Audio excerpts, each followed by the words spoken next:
thank you, Nir.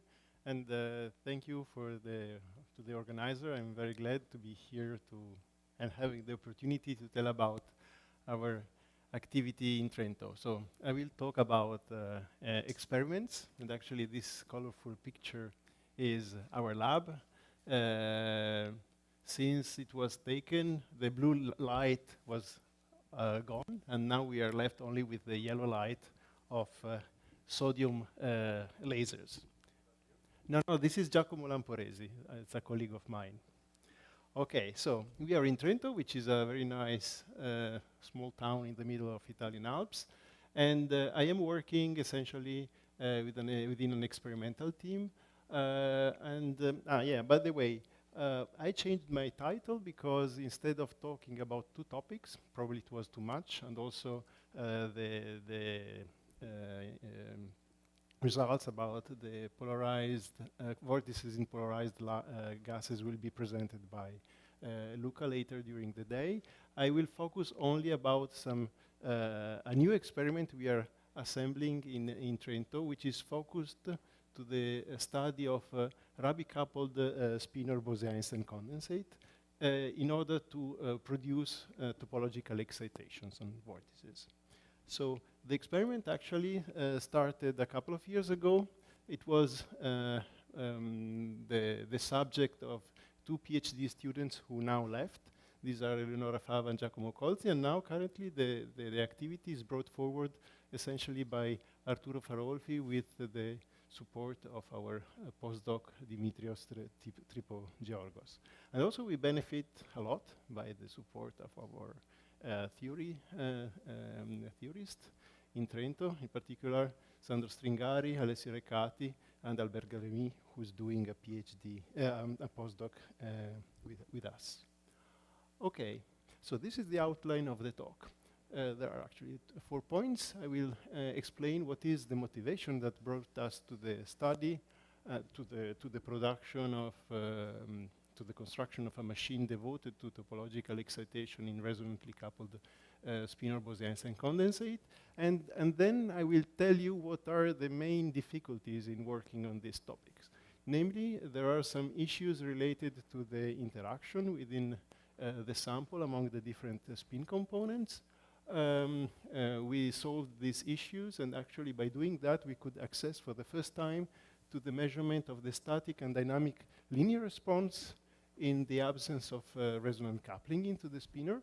And then I will give you an overview about the preliminary experimental results we have with Rabi-coupled, resonantly coupled spinor Bose-Einstein condensates. So what is the situation? So currently spinor condensates are not new. Actually they are on the market on ultra-cold gases since more than 20 years now. There were some pioneering work done at GILA in the group of Cornell in effective spin 1/2 system with a resonant coupling, for instance, these results here that were investigating the effects of the some quenches in the coupling and which were triggering the many-body dynamics. A group of Ketterle did some pioneering experiments about the phase diagram of a spin 1 spinor condensate, and more recently there was a kind of a lot of interest into the field. For instance, yesterday we heard about the very nice results on domain walls and half quantum vortices in a spin 1 Bose-Einstein condensate. There are various groups active in the field, focusing on different topics. As far as topological excitations, actually have to mention that the very first production of vortices in the BEC was based on a spinor condensate where the production of the vortex in one spin component was resulting from the coupling from a source, ground state Bose-Einstein condensate, that was used to phase imprint a vortex in the target state. So that at that time, the technique was to use a kind of Raman coupling between the initial and the target state, imprinting, adding to that also an time-dependent optical potential that was responsible actually to the transfer of the angular momentum. In this case, the coupling was somehow pulsed, so it was not resonantly kept steady on. It was just used to transfer the population from the initial to the final state.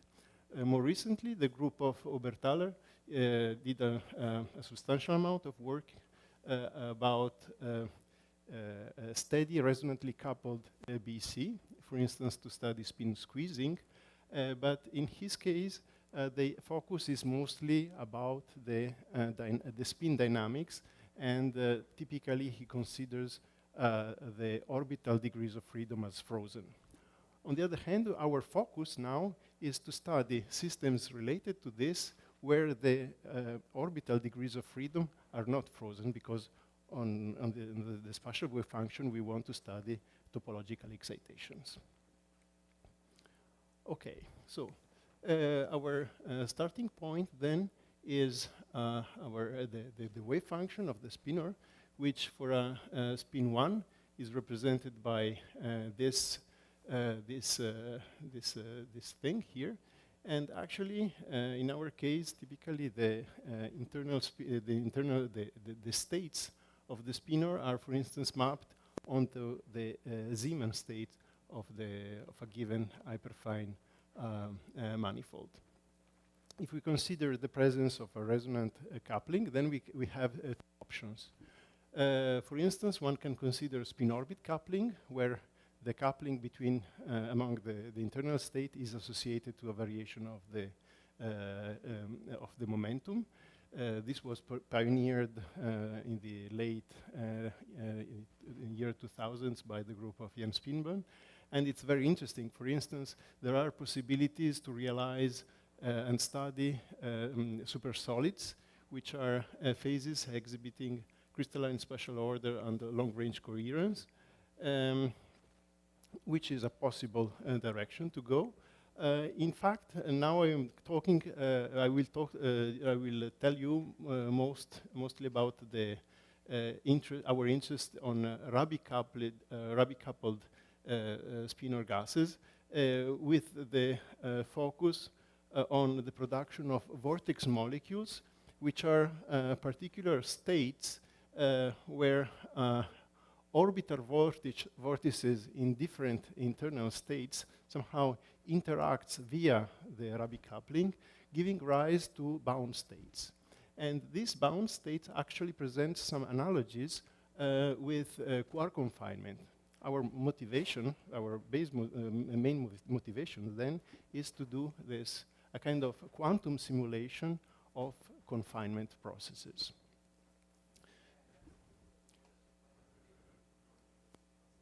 Pardon?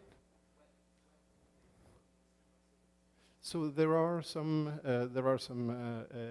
results now dating from 1 or 2 years, both from the group of Wolfgang Ketterle and the group of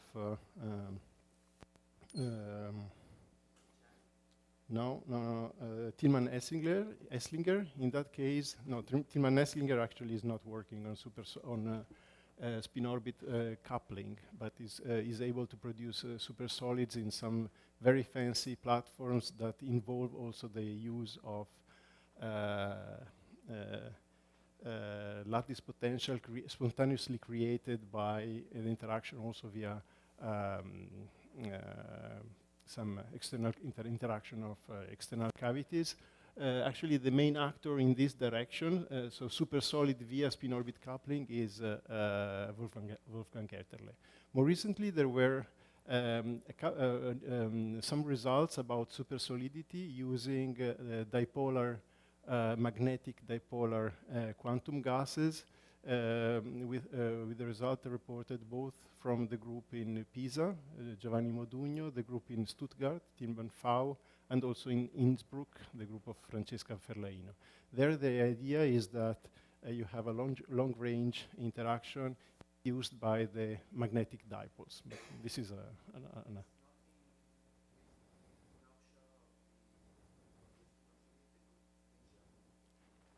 no, actually, they probe the fundamental properties of the supersolid, which is long-range coherence. So they test, for instance, interference properties and so on during the ballistic expansion, and also they directly observe the crystalline order.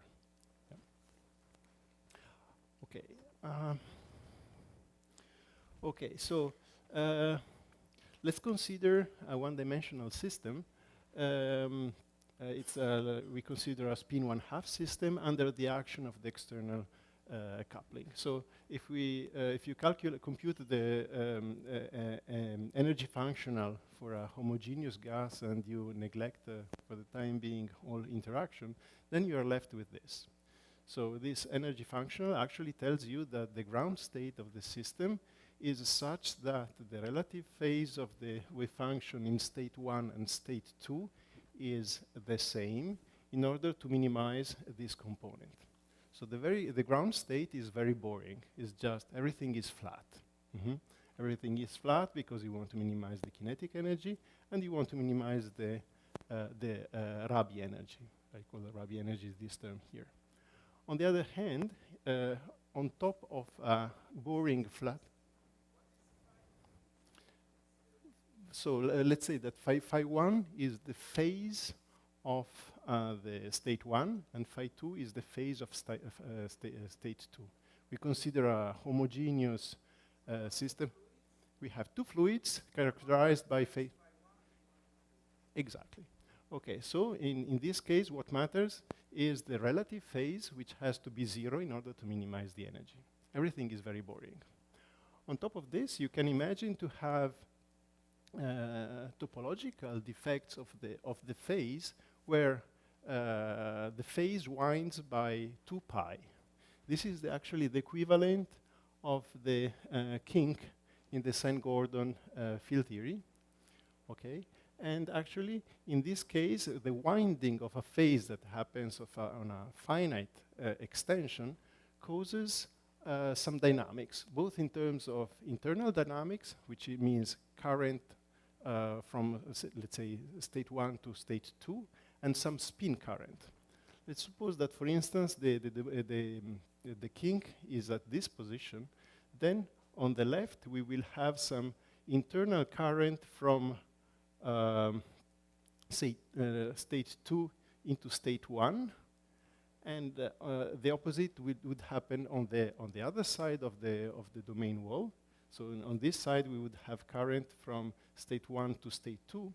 And through the domain wall, we would have some spin current, because state 1 would go to the right, and state 2 would go in the opposite direction. So actually, this gives some energy, of course, because we are moving from the ground state of the system towards an excited state, where the excitation has a soliton nature. Okay, so let's keep this in mind, and actually one can compute the profile of this solitonic solution and find, for instance, that the relative phase has this form here, and actually this form corresponds to a winding of the relative phase from 0 if we go to minus infinity to 2 pi if we go to plus infinity. Okay, so now let's change argument momentarily and consider a quark confinement. So as you know, in quark confinement, the idea is that, for instance, if we consider a meson, we have a pair of quark and anti-quark, and the idea is that there is a constant force between the two elements, the two particles, which give rise to an energy of the system, which increases linearly with the size. And when the energy, if we stretch the system too much, the energy of the system becomes higher than the energy of two pairs, two subcomponents with a smaller size. So then, in the end, we have a kind of breaking of the particle in two identical particles, and the confinement is there. So can we somehow simulate something similar with ultra-cold gases? And the answer is yes, if we use the soliton that I was mentioning before. The idea is the following. Let's consider that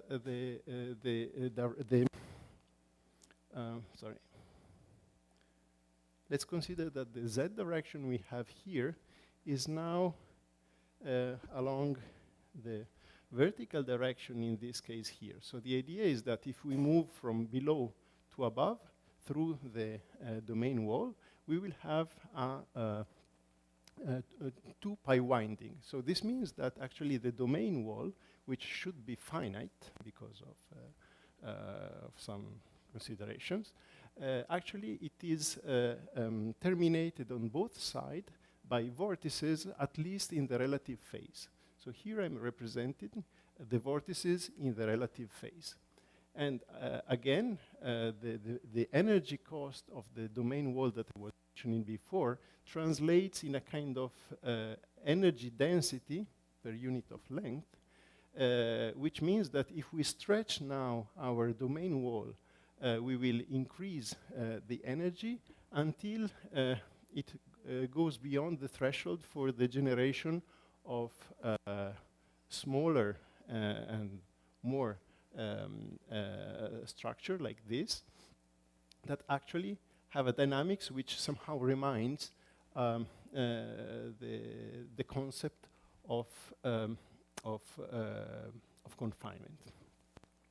Okay, so this is the very general idea, and actually we can now turn. Sorry, yes.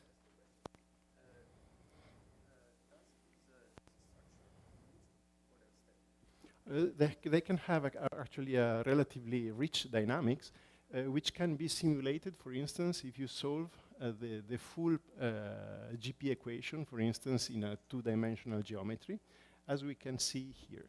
Actually, here I have a plot of the dynamics in real time of solitonic-like excitation in different platforms. The first line corresponds to the dynamic of a dark soliton, the usual GP soliton in a polarized sample. And as you see, we start from, so here we have 3 columns. The first column corresponds to the total density. The second is the magnetization, which means the difference of density of spin 1 minus density of spin 2. And in the third column, we have the relative phase. So of course, when we start from a dark soliton, this will decay very fast because we know that the dark solitons are dynamically unstable, so very fast they lose their solitonic nature and they create vortices. In the second row, we have the magnetic soliton. It's a solitonic excitation that you can admit in spinor spinor BC in the absence of resonant coupling.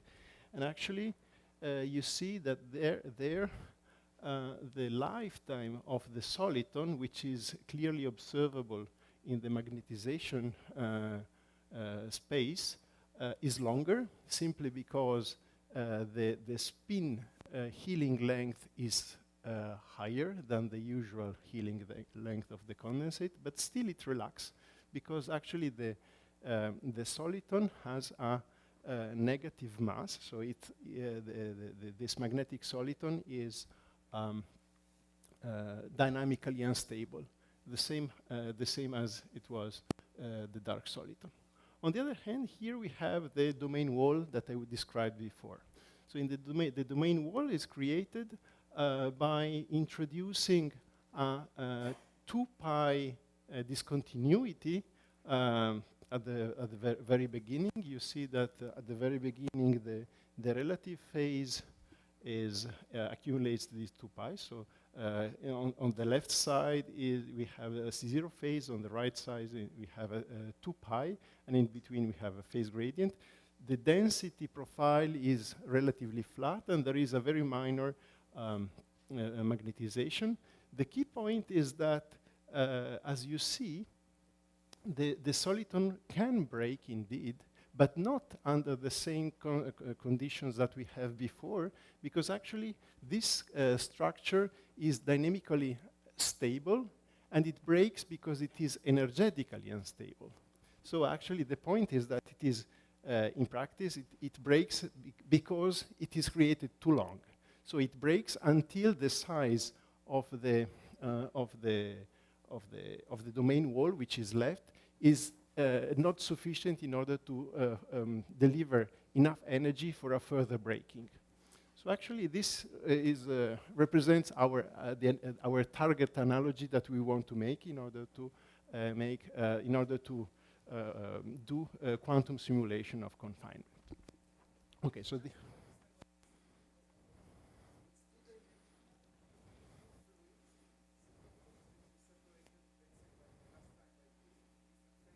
correct. Correct. And in the last row, we have on top of everything, we have the resonant coupling, the Rabi coupling.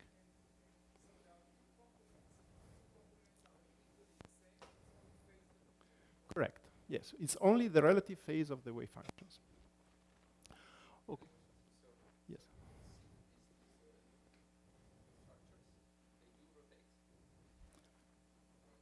Yes, because actually the relative phase that you see here, corresponds to a vortex and anti-vortex. But actually, this concept of vortex anti-vortex, which is nice if you want to make an analogy with the quarks in the meson, is artificial, because in fact, if you compute the orbital angular momentum, you would find that both ends would have an orbital angular momentum which is oriented the same way. It's only that on one hand you will have a half quantum vortex in state 1, and on the other side of the domain wall you would have a half quantum vortex with the same orbital momentum, but in the other state. And this is actually the reason why when the domain wall breaks, you will observe a polarization with opposite side on the ends, at the ends of the domain wall.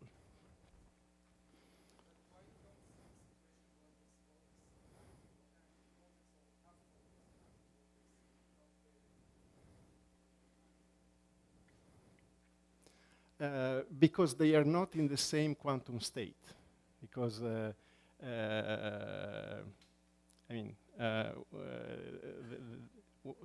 one half vortex is in spin 1/2, and the other half vortex is in spin -1/2.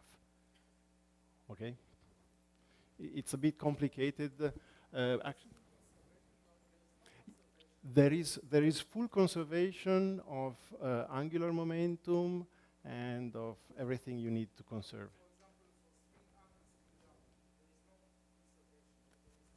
There is conservation, yes, there is. Because actually what happens is that when you break this, here for instance, you have, you would create, let's say that here we have a positive angular momentum, you would get here positive angular momentum in the other state, which actually makes such that in the relative phase you would have opposite circulation, okay?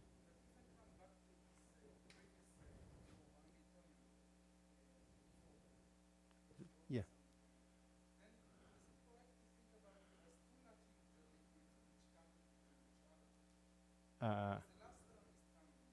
Yes, it's not tunnel, it's just Rabi coupling. Yeah. Okay, yeah. Yeah.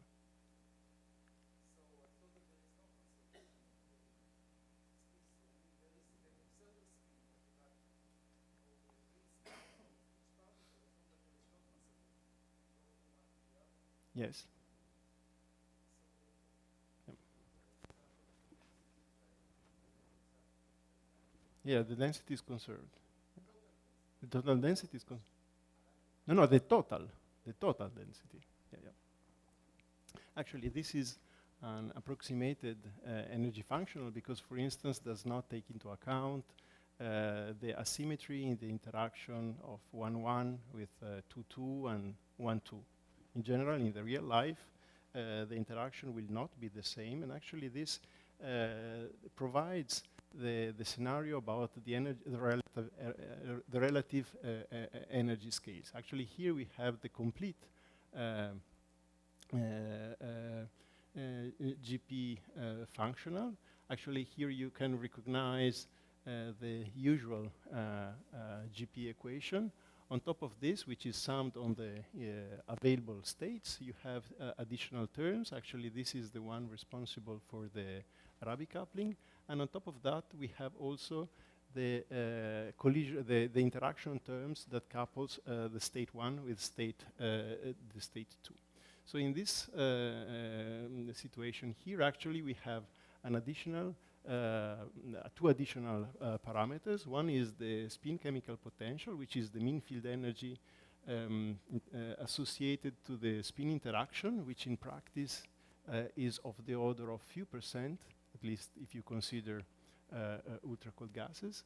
And in order to avoid the freezing of the relative phase, for instance, if you put too much coupling, you have to ensure that the Rabi coupling, the Rabi frequency should remains below a fraction of the spin chemical potential, because otherwise your Rabi dynamics is dominating everything, while we don't want that situation.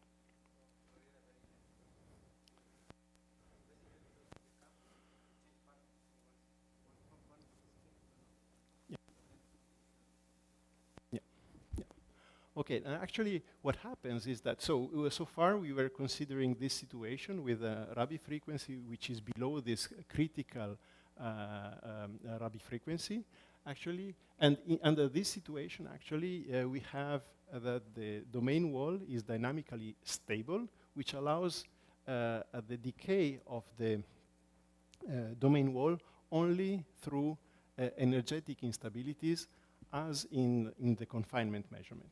On the other hand, if we exceed the Rabi frequency beyond this threshold, actually we activate again the mechanism of dynamical instabilities, which results in the decay of the domain wall according to the usual way. So we have to fulfill this condition, and in practice, for our case, this would mean that the Rabi frequency has to be less than 100 hertz. So please remember this value, 100 hertz. So the Rabi coupling has to be relatively weak. Okay, so far I discussed about the constraints we have about the dynamics, the general motivation. But now let's focus for a short while about other technical limitations that may affect the actual implementation of the measurement. And I'm here referring to the issue about miscibility. In my previous, for instance here, I am considering a situation of weak coupling for a system which is intrinsically stable. And by stable, I mean, for instance, that I don't want to take into account spurious effects such as the processes that may lead to the mixing of the mixture. So the problem of miscibility is the following. Let's consider in a homogeneous gas of two species. This situation here relates to the fact that the gas is miscible. And in practice, in the homogeneous situation, we have miscibility if the, let's say, the interatomic interaction, which is parameterized by this constant G12, is less than the square root of the interaction of one with himself times the interaction of two with himself. Okay? This is under in the absence of the relative coupling, so the coupled GP equation are this. And so if this parameter here is less than 1, we have miscibility. On the other hand, if this parameter here is larger than 1, then energetically, we favor the situation where, say, the red particles stay on one side and the blue particles stay on the other side, because the overall energy of this configuration becomes lower than the overall energy of this configuration. Yes?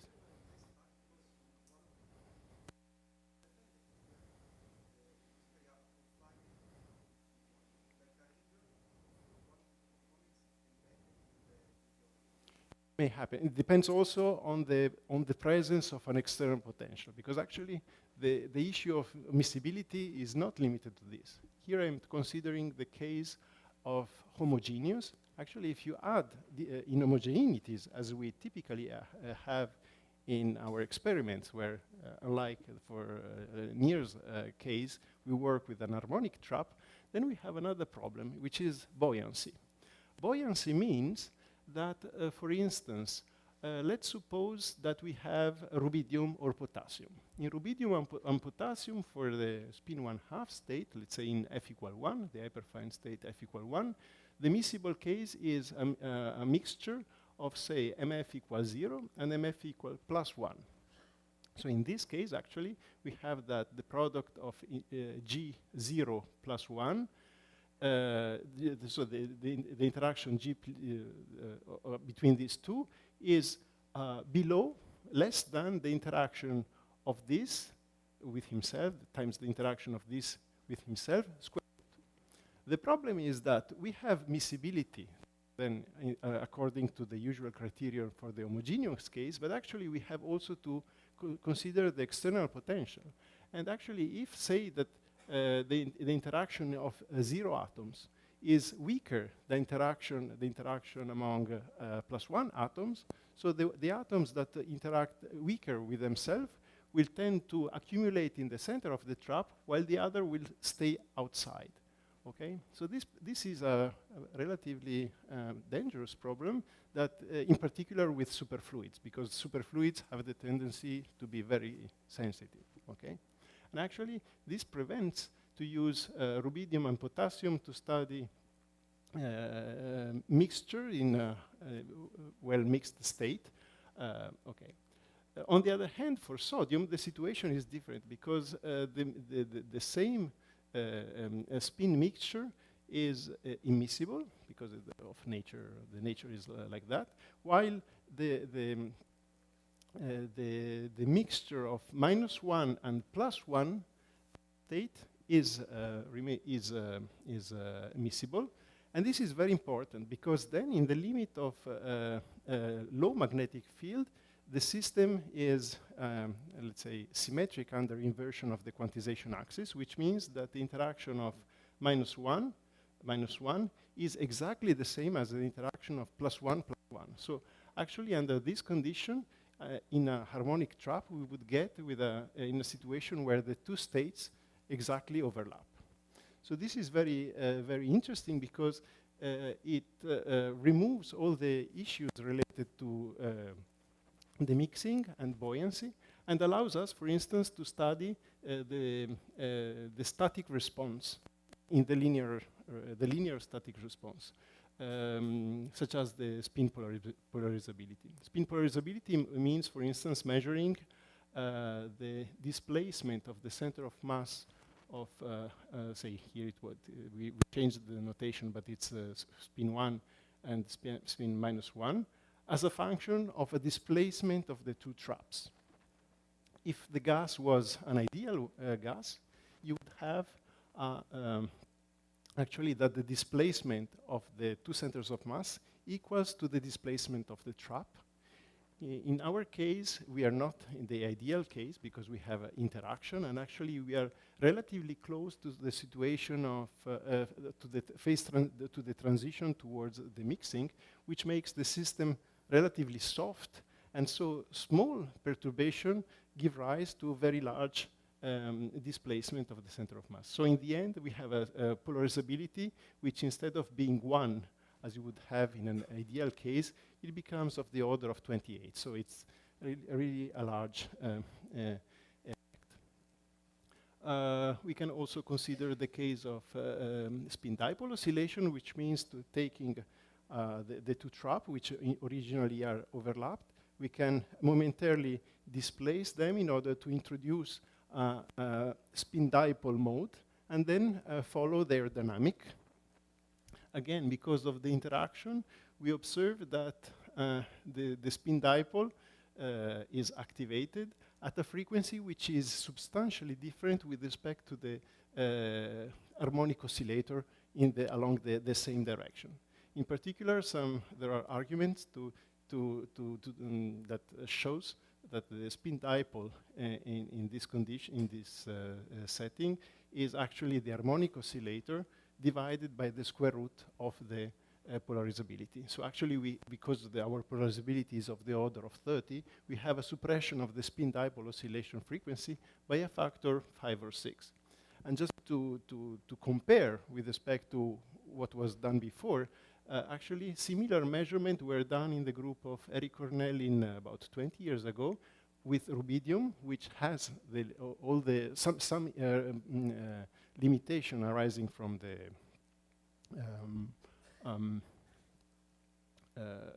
mixing, and actually in that case it was not possible to observe a steady oscillation of the spin dipole.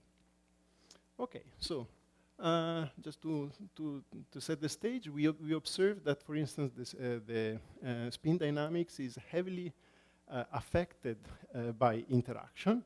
For instance, here we see spin dipole oscillation that are not damped on a relatively long time scale, and we know that, for instance, the frequency of this oscillation is quantitatively predicted by mean field theories, where elastic collision are totally absent.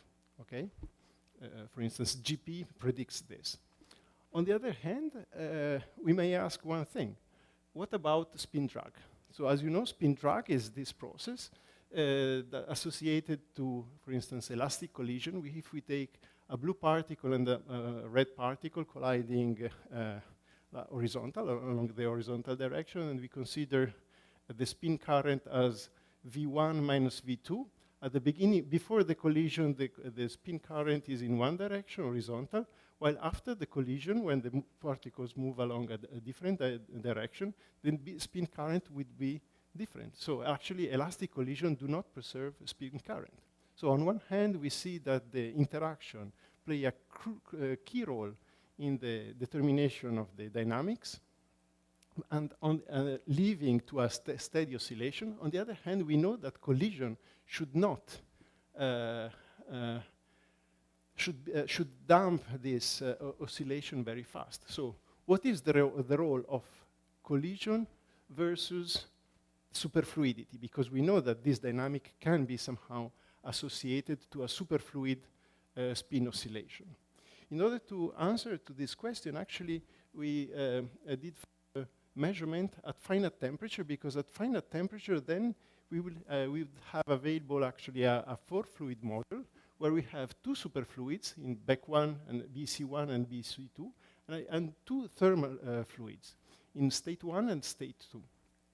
We are able to follow the dynamics of the clouds of the different species independently in time, and actually, for instance, if we measure above Tc, when the condensate fraction is 0, we can observe, for instance, the spin dipole mode for the thermal fraction.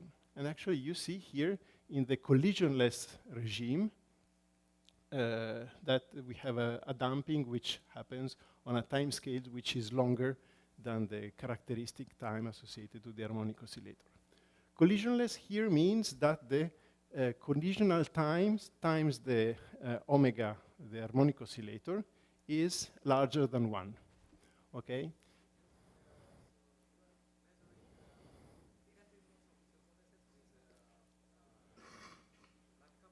No. This is in the absence of Rabi coupling, and in this case here, I am measuring the thermal fraction only.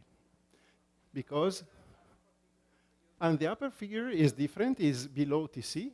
So in the upper figure, we have a condensed fraction of the order of 30%, And again, we see that the condensate actually, the spin dipole oscillation happens at about on the same time scales as we observed before.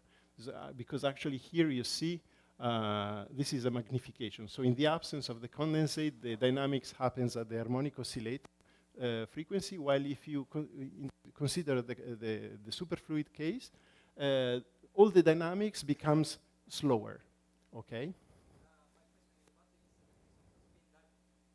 The spin dipole is simply the difference of the coordinate of spin up minus coordinate of spin down. Is the relative motion, correct? Yeah, yeah. Okay, now we can, so in this case here, since it is collisionless, actually it's not a surprise that the thermal fraction continues to oscillate, simply because the collisional rate, it is too slow. So even in under the present, actually the role of the collision can in principle be neglected. The idea is to repeat the same measurement in a collisional regime, because in the collisional regime we expect that the thermal spin dipole would be damped very fast. And so the question is, what about the spin dipole? Did it continue or not? So actually the idea is that we have to go from a situation with collisionless to a situation where either the collisional rate is higher, so that this tau is smaller, or omega x is higher. No, is lower as well. So what we did actually is to rearrange our trap in order to fulfill this situation. And actually what we see is that here we have a measurement of the spin dipole dynamics in the above TC. And so here you observe that the spin dipole is very well damped efficiently. While if you do the same measurement below TC, you observe that the thermal part remains damped effectively, while the superfluid spin dipole oscillates as before. So actually, this is an evidence for spin superfluidity. Okay, so we have now the ingredients. What is we are a bit long. Okay, so I will be fast. So now we want to turn back to the activation of the coupling between the two states in order to implement the Hamiltonian that we need for our system. And the idea then is that since we work with states with delta m equal 2, we need to couple them, for instance, via two-photon Raman coupling of this kind. We go through the intermediate f equal 2, m f equal 0 state. Actually, it is possible to reduce the system to an effective two-level system with a Rabi frequency of this kind, provided that we put the coupling on this arm equal to the coupling on this arm. And I also noticed that these two states here have different Zeeman magnetic moment, such that overall we have a magnetic field sensitivity of the order of 1 Born magnitude. Actually,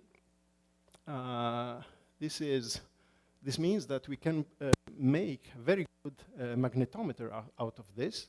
For instance, we are able to measure the magnetic field generated by the car of my colleague Giacomo Lamporesi. We park the car in the nearby parking lot, and we observe that the magnetic field associated to this car amounts to a couple of milligauss. So it's a very cute measurement, but of course this is something that you don't want in your lab, because this is going to mess up the measurement, given that we have to maintain the resonance condition to much better than 100 hertz.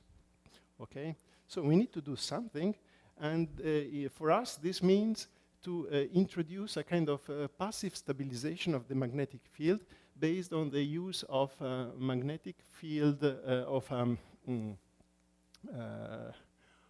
mu metal shield. Okay, which is a structure like a kind of matryoshka structure composed of materials of very high magnetic field permeability. So in order to make this working, we have to solve a couple of challenges, which means, in particular, consist in ensuring adequate optical access in the screen region, because we will manipulate our atoms with laser fields. And also we have to take care that the magnetic fields generated in order to produce the ultra-cold sample do not saturate the mu shield itself.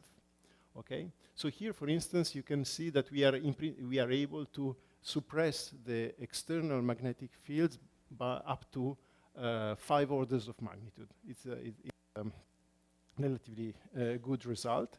So I was mentioning the problem of saturation.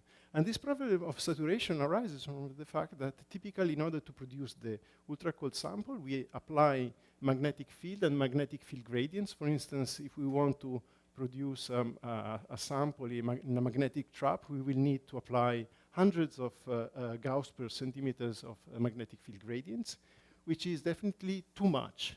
This would saturate the material. So in order to avoid these problems, we developed some tools in order first to cool down the sample better, using, for instance, gray molasses. And also we demonstrated a new protocol to produce Bose-Einstein condensate in hybrid trap that work with magnetic field gradients of the order of a few tenths of Gauss per centimeters, which is much better than before. So this is much better, still not completely enough to avoid saturation. So in order to prevent saturation into the shield, our design of shield actually includes a kind of internal magnetic shield to avoid the saturation in the 3 outer layers of the shield. So this is very technical, but maybe probably you are not interested. So this is a picture from the lab.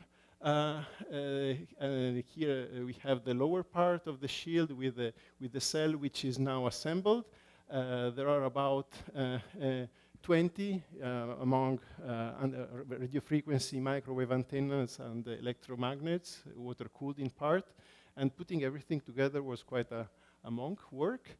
And as you see, the day of finalizing, everybody was very happy. Okay, okay. So now this is probably not interesting to you. The key point is that now we are able to do spectroscopy on the transition. And the key point is that if we do spectroscopy, for instance, we can have a direct probe of the magnetic field drifts and the fluctuation within the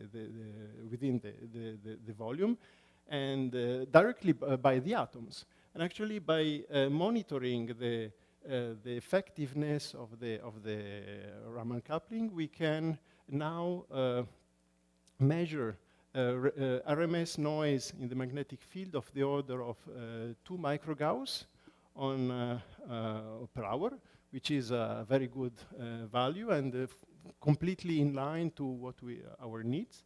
And so this is a starting point to do some physics. Second, another step we have to go through is insert a Bose-Einstein condensate within the magnetic field. The magnetic field, the screen region, and actually here we have a picture of our 2D pancake as seen from above. So it's like a circle with a diameter of the order of a couple of 100 microns. The atom number is of the order of a couple 10 to the 6. And here in this picture, you see the pancake horizontally after the ballistic expansion. Because of the strong confinement along the vertical direction, the hydrodynamic expansion is essentially along the vertical direction, and this is what you observe. So everything is ready to apply a coupling. Actually, here we have a very preliminary Rabi flops on time scales of the order of a few tens of milliseconds. But what we care here actually is the adiabatic passage from if we sweep, for instance, the coupling across the resonance. So the point is the following. We need to work with a mixture under resonant coupling with zero phase, okay?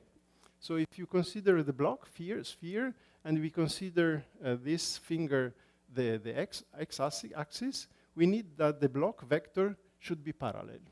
And in order to prepare this, what we do is, starting from a polarized sample, we apply our coupling out of resonance, and then we get into the resonance. So by a diabatic following, the two vectors will remain parallel until they are in the final direction. Okay, and if we go further in and bring the coupling out of resonance on the other side, we are able to completely rotate the population from, say, state -1 to state +1. Okay, so this demonstrates our capability of preparing the state with the correct phase. We can also...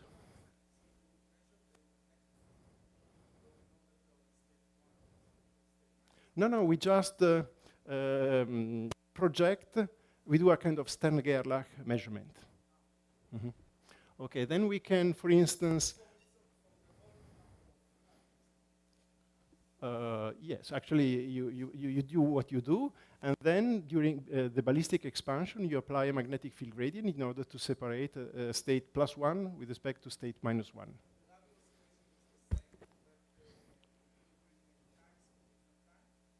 Now there are, the Rabi flops means that we apply the resonant field all of a sudden, and then you will observe these dynamics. Well, of course, yeah, yes. I am a bit long, I'm sorry, but I would like to mention that we demonstrated that the Rabi-dressed state is phase coherent on the second time scale, which is good. And the last point that I want to mention is about the phase imprint of the relative phase for the domain wall. This is done optically by applying laser fields that act with opposite sign on the two MF states. So we choose the tuning of the laser such that there is no overall phase imprinted, and there is a phase imprint which has a spin dependence, actually. And actually, we demonstrated that it works, and probably this is the moment to stop. I don't have conclusion yet because the work is in progress, but I would like just to mention that I took this picture from the lab book yesterday, and actually we observed yesterday, for instance, a frequency stability of the coupling at the level of a few tens of hertz, which is probably one of the record currently. So with this, I stop here. Thank you.